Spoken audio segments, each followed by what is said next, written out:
বিএনপির ৩১ দফা বাস্তবায়নে চাঁপাইনবাবগঞ্জে লিফলেট বিতরণ। বিস্তারিত মাহিদুল ইসলাম ফরহাদের প্রতিবেদনে।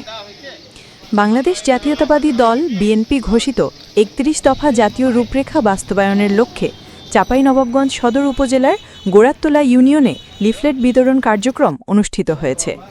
বুধবার ২৩ জুলাই বিকালে এই কার্যক্রমের উদ্বোধন করেন চাঁপাইনবাবগঞ্জ জেলা বিএনপির আহ্বায়ক গোলাম জাকারিয়া। লিফলেট বিতরণকালে বিএনপি ও এর অঙ্গ সংগঠনের বিভিন্ন পর্যায়ের নেতাকর্মীরা অংশগ্রহণ করেন।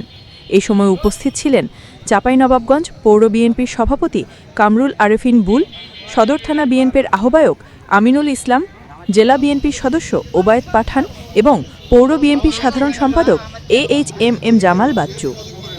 নেতারা বলেন, দেশে জনগণের ভোটাধিকার ফিরিয়ে আনা, গণতন্ত্র পুনঃপ্রতিষ্ঠা, সুশাসন নিশ্চিত এবং লাগামহীন দ্রব্যমূল্য নিয়ন্ত্রণে আনা এখন সময়ের দাবি। তারা আরও বলেন, বিএনপির ৩১ দফা কর্মসূচি জনগণের দীর্ঘদিনের প্রত্যাশার প্রতিফলন।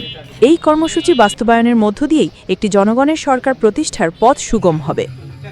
নেতৃবৃন্দ সাধারণ মানুষের হাতে লিফলেট পৌঁছে দিয়ে চলমান গণতান্ত্রিক আন্দোলনে সক্রিয় অংশগ্রহণের আহ্বান জানান।